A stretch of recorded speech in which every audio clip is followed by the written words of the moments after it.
अस्सलाम वालेकुम दोस्तों, आज मैं आपके लिए कुर्बानी का गोश्त महफूज करने का तरीका लेकर आई हूँ। कुर्बानी का गोश्त हम जब भी फ्रिज में रखते हैं तो फिर थोड़े टाइम बाद ऐसा होता है कि गोश्त में से एक स्मेल आना शुरू हो जाती है। गोश्त का जायका बिल्कुल भी सही नहीं रहता है, ना ही तो खाने को दिल करता है।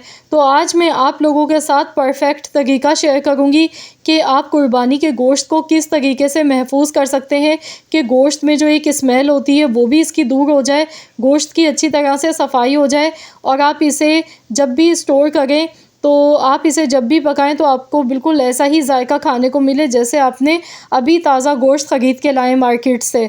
तो इसके लिए आपने करना क्या है, एक अदद बॉल लेना है, हस्ब ज़रूरत इसमें पानी शामिल कर देंगे।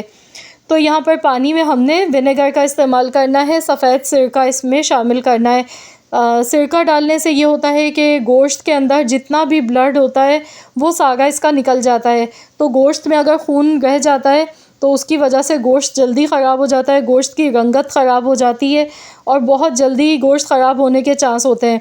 तो आपने अगर गोश्त की अच्छी तरह से सफाई कर ली तो यकीन मानिए गोश्त कभी भी ख़राब नहीं होगा। फ्रिज में आप इसे रख के लंबे अरसे के लिए महफूज कर सकते हैं। नमक यहाँ पर हस्ब ज़रूरत इसमें मैंने ऐड किया, सिर्फ 1 चम्मच नमक का डाला है।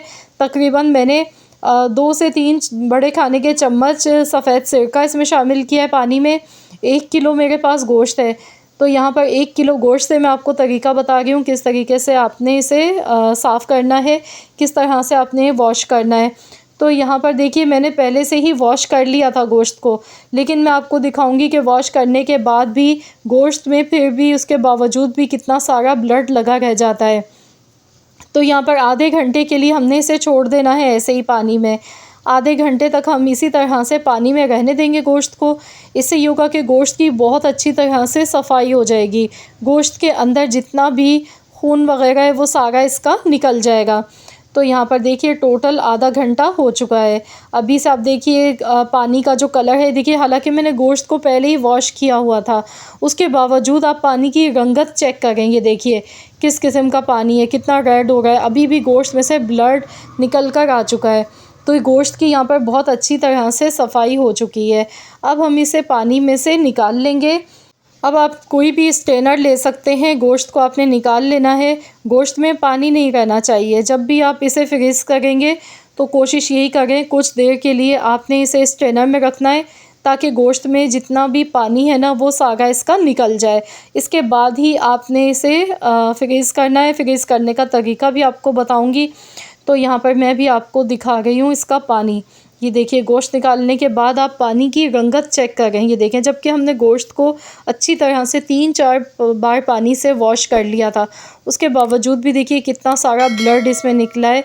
तो इस तरह से गोश्त के अंदर जो एक स्मेल होती है वो भी दूर हो जाती है, दूसरा गोश्त ख़राब नहीं होता है, बहुत अरसे तक आप इसे सेव कर सकते हैं। तो इसके लिए आपने क्या करना है, जो भी आपके पास शॉपर वगैरह हैं तो आपने अपनी फैमिली के हिसाब से गोश्त आपने उसमें डालना है और इस तरह से आपने छोटे छोटे शॉपर बना के रख लेने हैं। तो आपने ये नहीं करना है कि फ्रीज़ किया हुआ गोश्त आप एक बार निकालें फिर आप दोबारा से ज़्यादा है तो आप उसे वापस फ्रीज़ करें खुलने के बाद।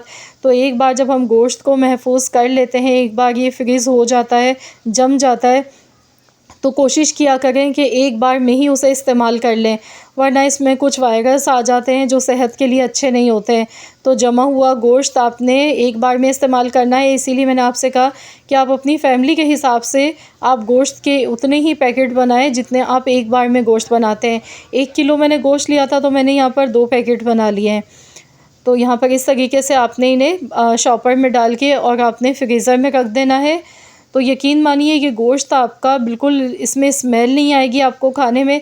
जब भी आप निकाल कर इसे पकाएंगे बिल्कुल ऐसा लगेगा जैसे आप अभी ताज़ा फ्रेश गोश्त लेकर आए मार्केट से। तो आई होप कि ये वीडियो आपके लिए काफ़ी ज़्यादा यूज़फुल रही होगी। अगर आपको मेरी ये वीडियो पसंद आई है तो इसे लाइक ज़रूर कर दीजिएगा और शेयर भी कर दीजिएगा। चैनल पर नए हैं तो सब्सक्राइब कर लें। मिलते हैं इंशाअल्लाह ताला एक और नई वीडियो के साथ। जब तक के लिए अल्लाह हाफ़िज़।